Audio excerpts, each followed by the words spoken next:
legendary live stream. So today's live stream, we're actually going to be doing a unboxing for one of the Legendary Encounters expansions. So this is the first Spider-Man expansion, and obviously I've done Legendary stuff on the channel before, but this is Marvel Legendary deck building game, not Legendary Encounters. So there is a slight difference in the game. Obviously Encounters is more cooperative. Well, depending on which mechanics you play, it's less cooperative, more cooperative, less competitive, and you more reenact the movies. Whereas the legendary, you basically just make up your own fun.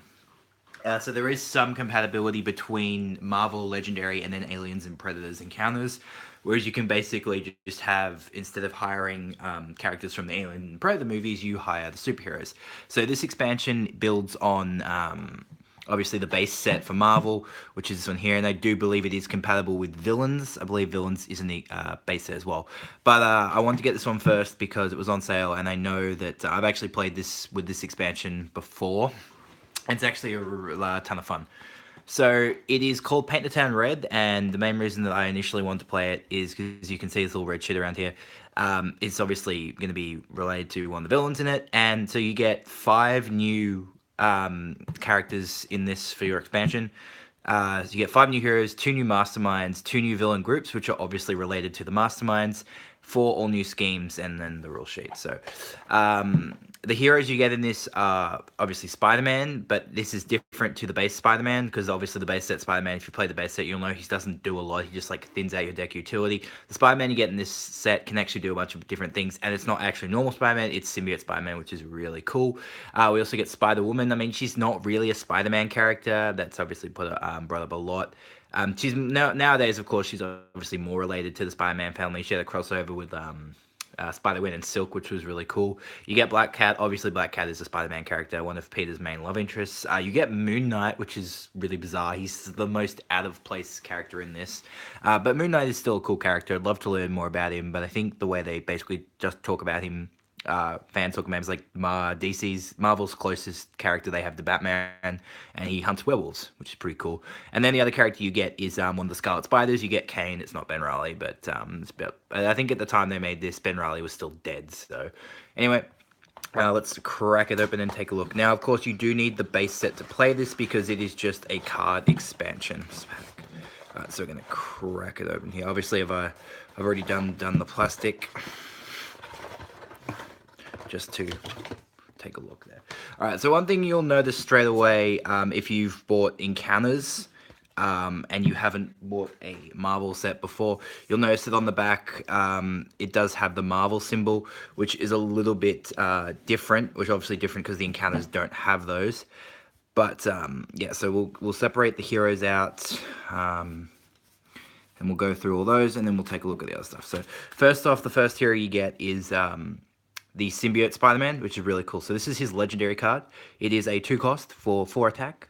To play this card, you must put the top 2 cards from your hand on top of your deck. So putting shit on the top of your deck is something that is you're going to see a lot of in this expansion. They do have a new mechanic called Wall Crawl, which is basically when you recruit something, you get to put it on the top of your deck. So that's a pretty cool card there. So then there's this 3 of this one, which is called Shadowed Spider. So Wall Crawl, has the Wall Crawl ability. So again, you buy something, you put it on top of your deck, and you get +1 attack for each hero you've played this turn that costs 1 or 2. So one thing you'll notice in this set particularly is a lot of these characters do combo with themselves a lot, because one of the scenarios that you get in this relies on you having a deck full of the one character, which is I think it's called the Clone Saga, and it's a really nice reference to one of the more infamous Spider-Man stories. And of course, if you do have the base set as well, you'll notice that all Spider-Man's cards are 2 cost. So I can't think of any heroes particularly. I don't think there's any in this set that cost 1, but I think there obviously would be some. So these Spider-Man does combo well. The Symbiote Spider-Man does combo well with base set Spider-Man. You also get, and that is also seen on this card here, which is called Spider Sense Tingling. You get 5 of this, actually. So it is a reveal the top 2 cards of your deck, put any that cost 2 or less into your hand, and put the rest in any order. So obviously, keeping up with the low-cost Spider-Man cards, Spider-Man Peter Parker creates a very low-cost deck that you cycle through a lot if you're building a full Peter deck. Obviously, Peter doesn't have that much attack in terms of raw power. He's more of a combo-y deck. So, yeah. So he doesn't, but he's really cheap, really good to buy early game, even if you're focusing on a Peter deck. Then we have 5 copies of his last card, which is I believe this has Wallcrawl as well, yeah? Oh, no, this one doesn't because I don't buy, but this one does too. So it is the Dark Strengthened Symbiote Spider-Man. So for some reason it has Wallcrawl, even though it doesn't have any buy power. It is a 2-cost card, like all his other cards except for his boss one, which is only it's also a 2-cost, yeah. So all his cards are 2 costs just so they combo really well with each other. So you reveal the top card of your deck. If it costs 1 or 2, you gain an extra 2 attack. And then so if you're playing a Spider-Man deck, you're going to draw a shit ton of cards and you're going to play a lot of powerful cards. And then it's the main reason why if you're building a pure Spider-Man deck, this card works really well because you get to guarantee that you're going to put, if you've bought a lot of Maria's, which is the 3 cost in this. I think it's Maria Hill is the 3 cost for the base legendary. You get to guarantee that you're going to guarantee put these lower cost cards on the top of your deck, which is really, really cool. And you can get some really cool combos off with Spider-Man. Next up, we're going to take a look at the next character we get, which is Black Cat. So Black Cat has her legendary card is an 8 cost, so very, very expensive. Black Cat has a lot of really cool gimmicks that unfortunately only work with the base Marvel set, base Marvel and villains, because they sure relies on specific areas in the city as opposed to the complex. So she doesn't which is why her cards are quite expensive, which is why she doesn't really combo that well, or isn't that compatible with encounters. But each other player reveals of that symbol. I can't remember. I think it's like the arrow symbol. Hero or chooses a bystander from their victory pile. You rescue those bystanders, and then obviously if you play another Spider-Man card, Spider-Man family card, you get +1 attack for each bystander you rescue this turn. So one of the key elements of base legendary for Marvel is to rescue bystanders, which villains will take, and they give you extra victory points at the end of the game, which is something that doesn't happen in Aliens. Her rare that she has 3 copies of is called Jinx. Now, Jinx is a 5-cost card, so all her cards cost a lot. She's very expensive. I think she's one of the most expensive cards in the expansion in terms of sets. I think Moon Knight's pretty expensive as well. But each player reveals the top card of their deck, choose any of those cards to be discarded, and she attacks for 3. So really good team building card, which you can use to thin other people's decks and get rid of like wounds and stuff. Obviously, wounds are different in this game because they get shuffled into your deck rather than just damage, and then it helps you get rid of your teammates' wounds. Or if you're playing, you want to play together, or if you really want to screw anyone, you can just make sure that they're going to get a lot of wounds on the next turn. Because Marvel is more point-based, but there still is a cooperative element to the game because you can all die together, or you still have to work together, but it is more point-focused. So her common is Casual Bank Robbery. So it is a 4-cost card with 2 or more buy power with the Wallcrawl ability, and you get an extra one buy power usable to recruit the hero in the HQ space under the bank. Now, the bank is obviously something we only see in the Marvel sets. So again, this is another card that doesn't necessarily combo work that well in that sense. That's why she's actually a 4-cost, because she becomes a 3-cost if you're buying anything. She gives you 3 money if you're buying anything in the bank. Unfortunately, she doesn't. Black Cat is probably the character that works the least if you're mixing with other sets, which is a shame because Black Cat's a cool character. But the Spider-Man, of course, works really well. And then her common, she has obviously, which you get 5 copies of, is called Pickpocket. It is a 1-cost, so she does have. So there is a 1-cost card if you're mixing this with your Peter Parker deck. With the Wallcrawl, to reveal the top card of any player's deck, you get attack equal to that card's printed, and then you get money equal to that card's printed.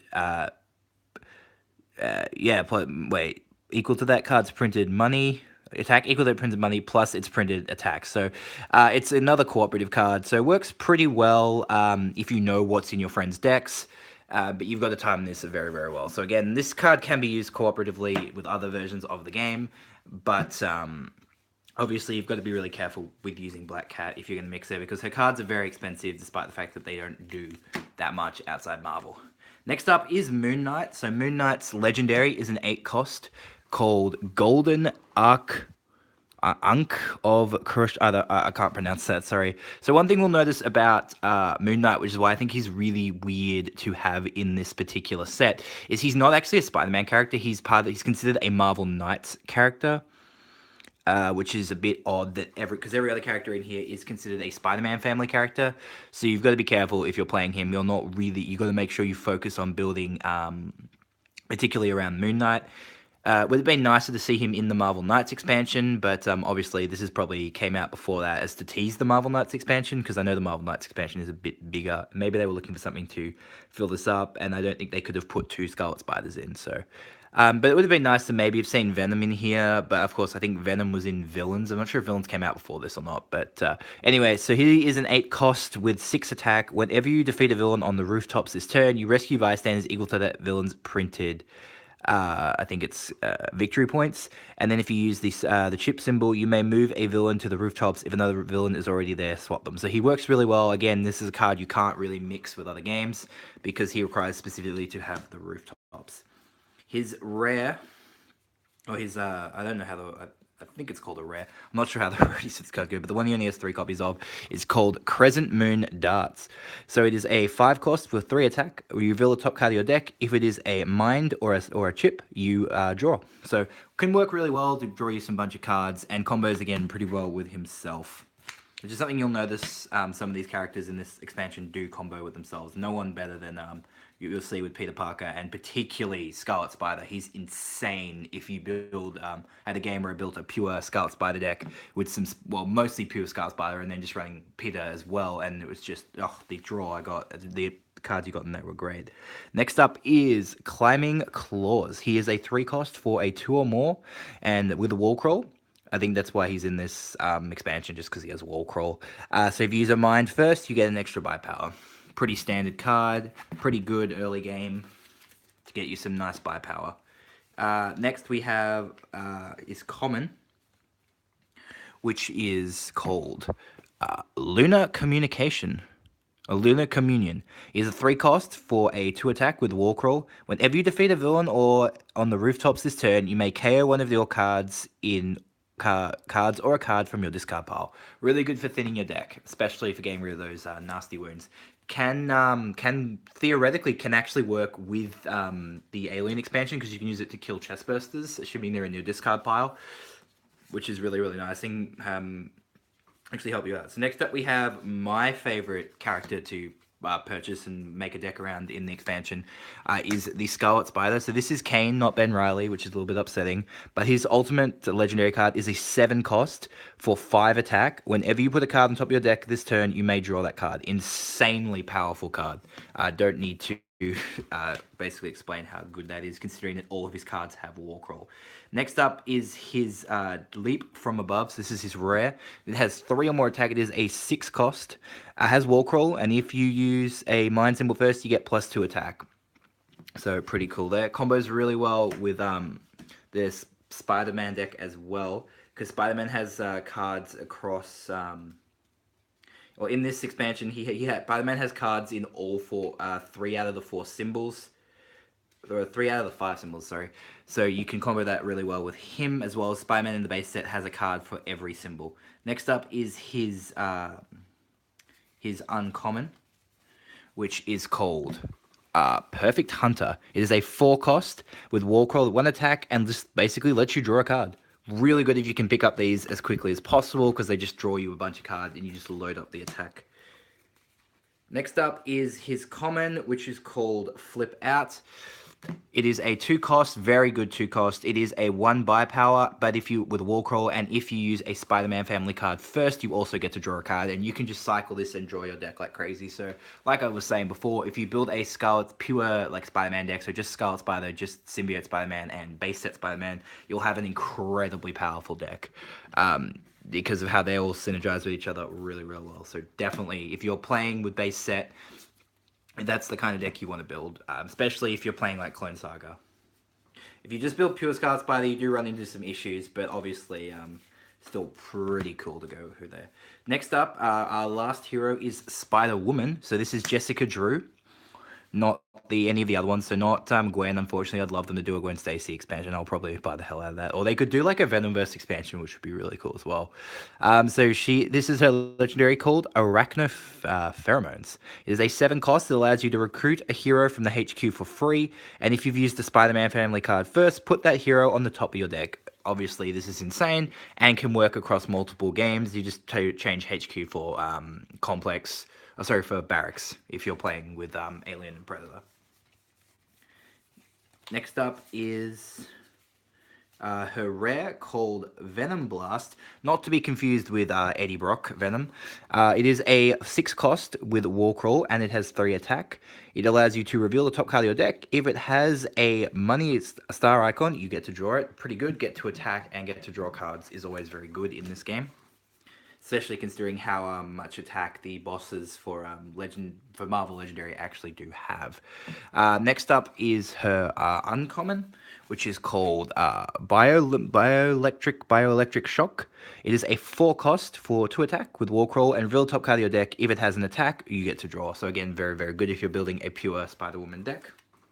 Of course, you'll be with these, if you're building pure, you also want to keep the shield agents in your deck as well, but they still work relatively well on their own. Finally, we have Radioactive Spider as her common. It is a 2 cost for 3 power, and to play this card, you must put a card from your hand on top of your deck. Works pretty fine because you can also she has all the draw power as well. So that's it for the heroes, guys. They're actually a pretty cool mix of cards. They all work really well together. I mean, Moon Knight does kind of brick you. See, unfortunately, I feel like if you're just playing with this set and the base set, because no one in the base set has Marvel Knight in there as their family class, which is a bit upsetting given that you won't be able to do any real combos. At least Moon Knight doesn't really require you to have other Marvel Knight characters, but it becomes more of a brick if you end up drawing him and you really need to combo with Spider-Man characters. So next up, we'll take a look at the Masterminds. So first thing we're going to start off with, obviously, is my favorite mastermind, and this is obviously Carnage. So the way that I believe base Marvel Legendary works, it's a little bit different to encounters where you have to like dig through the deck. These guys automatically stay active, and you can fight these guys whenever you want. So how they work is they have, as you can see right here, they'll have a little number, and all villains will see in this have these numbers, and they're called victory points. So obviously it works like any other deck building game. You kill them, you get the points. Whoever at the end of the game, whoever has the most points wins. So he always leaves maximum carnage, which means you must always put the maximum carnage villains into the villain deck. And obviously I've noticed that base Marvel takes a lot longer to set up than encounters, if that is impossible. They also has this Master Strike, so basically when you go through the villain deck, which is basically like the Hive deck, instead of revealing an event, for example, you'll reveal a Master Strike. So basically what the Master Strike will do is then Carnage will do his thing where he feasts on each player. Whenever he feasts on a player's 0 cost hero, that player gains a wound. So he'll basically pick a card, or at least in the rule book, it says something like it'll feast on your 0 cost hero, and it'll actually force you to gain wounds. So that's pretty interesting. Now, the way you fight these guys is when you pick one of these face down at random, and then they do a certain thing when they attack. So first off, this one is fight. When you fight him, each player reveals the top card of their deck, then Carnage feasts on the player of your choice. So you get to fuck around with someone's deck, which is pretty cool. Feast, if Carnage feasts on a 0 cost hero this way, repeat the process, so he gets to like keep screwing around with decks, killing them, which is pretty cool. Feast, you get attack, you get money equal to the cost of the card that Carnage feasts on, which is pretty cool. And then if Carnage feasts on the 0 cost hero's way, for each other player each other player KOs a bystander from their victory pile. So Carnage can be very deadly to fight if you don't know what you're doing, but if you've got a pretty strong deck, you should be perfectly fine. Next up, guys, we're going to take a look at his villain set. So obviously his villain set is Maximum Carnage, which is a reference to one of my favorite storylines of all time, and probably one of the most well-known Carnage stories. So we'll see some characters that appeared in it. So Carrion. So basically these work like the drones from the Hive deck, where they move through the game, but they come up active, and once they leave, you basically they don't attack you when they leave. They don't really attack you. You have to attack them. So basically, whenever he has feast as well, so whenever he feasts on a hero that costs 1 cost or more, you get him to put him in the city space where he sleeps, where he was. So pretty interesting. So Demon Goblin has an ambush. So basically, when he's revealed, he ambushes you and he captures a bystander. And then obviously, once you kill him, you get the bystander as well. And if he escapes with the bystander just dies. And he costs 5 to attack. Next up, we have Doppelganger.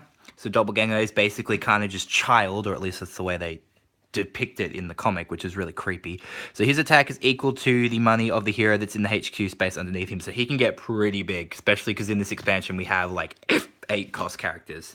And then finally we have kind of just love interest, believe it or not, Shriek. So she feasts, and when she feasts on the 0 cost hero, each other player gains a wound, and when she leaves and when she escapes, each other player gains a wound. So she's someone you definitely want to kill pretty quickly, because wounds can just screw up your hand pretty fast. The second mastermind that you get is Mysterio, and Mysterio is for the Sinister Six, which is really cool. I do believe there are 6. Yeah, they're all one. There's a few twos.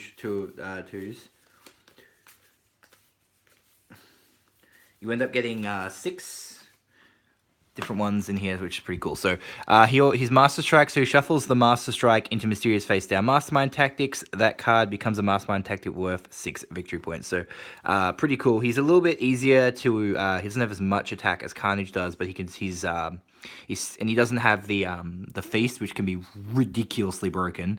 So obviously, I think Mysterio is the easier of the two bosses to fight against in this. So obviously, the first one is when you fight him, you get +1 star for each Mastermind Tactic Mysterio has left after this one. So for each one of these underneath, you get 1 more, and you can see in his artwork, which is really cool, various other key Spider-Man villains. So you've got Venom here. It's probably easy to see on this one. So you've got Venom, you've got the Green Goblin, you've got Kraven here, you've got Doc Ock, you've got Shocker. I think that's the Lizard. I could be wrong. I'm not sure, but then Mysterio here, which is really cool. Yeah, because Venom at one point did join the Sinister Six, so that's a pretty cool one. It's worth 6 victory points. I believe all the villains in this mastermind's worth 6 victory points. So this one, fight, rescue a bystander for each mastermind tactic he has under this one, which is pretty cool.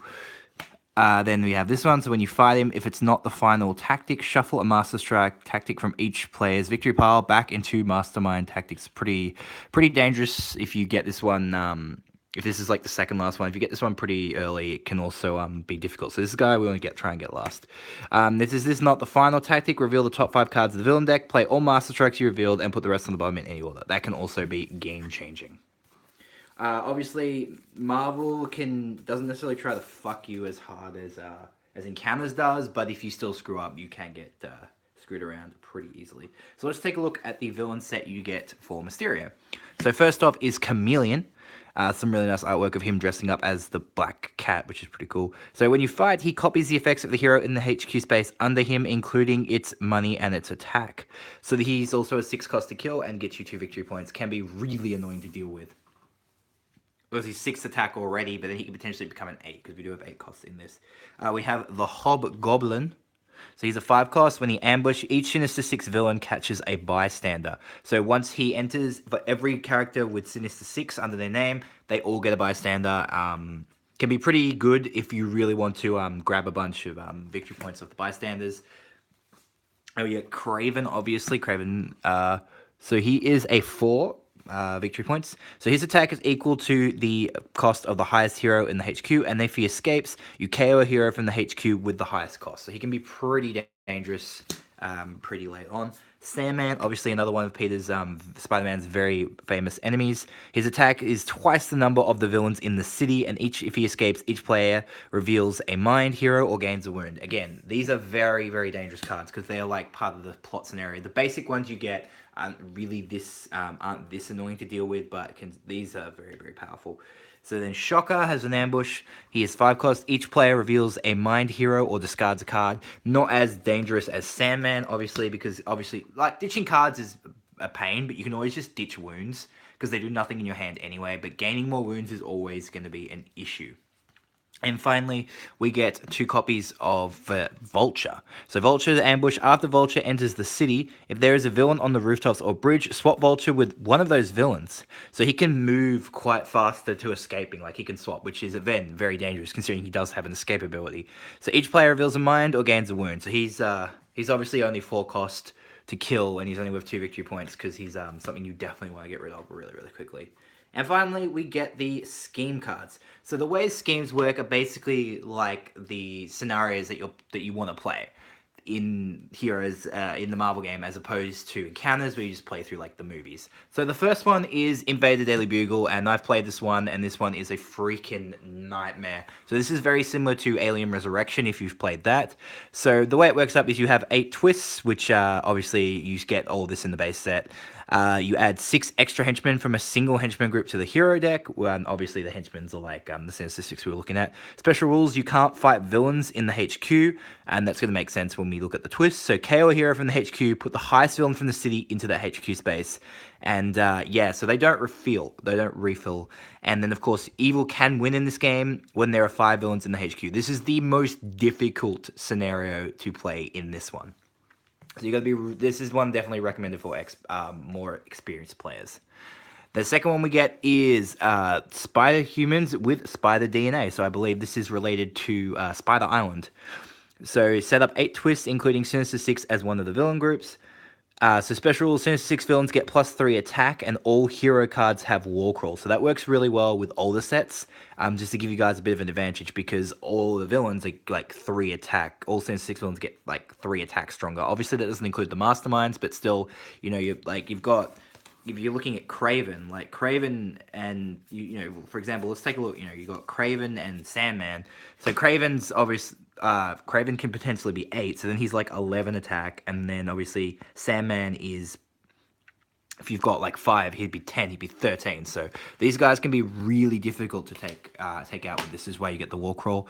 So twist: each player puts a Sinister Six villain from their victory pile on the top of their villain deck. No matter how many players did so, put a single card from the single card from the villain deck. So basically, you lose victory points, and there's more villains in the victory in the villain deck, which is really, really scary. And then evil wins when the 6 Sinister Six villains have escaped the villain deck or run out. So obviously, my bad. This is more focused around the Sinister Six storyline, which is pretty cool. Next up, we have the Clone Saga. So this one's pretty fun. Like, it's hard, but it's more fun. And this is one where you want to build a deck around a specific character. So it's 8 twists. Each player reveals 2 non-gray heroes. Every time you hit a twist, each player reveals 2 non-gray heroes with the same name, or discards down to 3 cards. So this can be pretty devastating if you're left having to build a deck with like around Black Cat or Moon Knight because of how expensive their cards are. But if you pick like Spider-Man or Ben Reilly or Spider-Woman, they do have a nice, decent number of low-cost cards that you can get pretty early on. I mean, obviously Peter, Symbiote Spider-Man, has the best time in this because all his cards are 2 cost. So it's really easy to make a full Spider-Man deck. You just don't have too much power in terms of attack. And then evil wins when 2 or more villains with the same name have escaped or the villain deck runs out. So that's also very deadly because in the base set you're putting in a bunch of villains with the same name. So it can be very difficult. And then the last one we get is the Weave a Web of Lies. So it's 7 twists. Special rules: whenever you defeat a villain, you may pay 1 star. If you do, rescue a bystander. You can't fight the mastermind unless you have a bystander in your victory pile for each twist next to the mastermind. Sounds a little easy, but it's actually quite difficult. And then you stack, if it's a twist, you stack this twist next to the mastermind, and then once you hit the 7th twist, evil wins. So this one is a little bit difficult as well. So I'd say the easiest one out of this one would... It's definitely not Daily Bugle. That's the hardest one. I would say it's one of these 2, one of the non one of the non comic book related ones. So yeah, I'd say I don't know. They're all pretty difficult. So I'd probably say this one might be the easiest out of the 4, but they are quite difficult. And obviously, you could probably just play these with the base set schemes because they're a little less difficult. But anyway, guys, that is it. That is everything you get in the Legendary Paint the Town Red expansion. There is another Spider-Man expansion, which is based around Spider-Man Homecoming, which you get, which is obviously Vulture is the main mastermind. I think if you get two, I think you might get Shocker as well, because he's like the only other major villain apart from Mac Gargan, who doesn't really do anything yet. They were just really teasing him. And as well as you also, I think you get like Peter, you get Tony Stark, so like you get Spider-Man, you get Iron Man, and you get a few others. It seems a bit weird because there aren't really too many heroes in that. You'd be end up like I think you're like Aunt May or Mary Jane or Liz. I think it's Liz. Was Liz the girlfriend in that movie? I can't remember. I didn't really like Homecoming. But anyway, guys, that is it for the Paint the Town Red expansion. That is for you guys. But anyway, guys, thank you so much for watching, and I'll catch you for my next stream.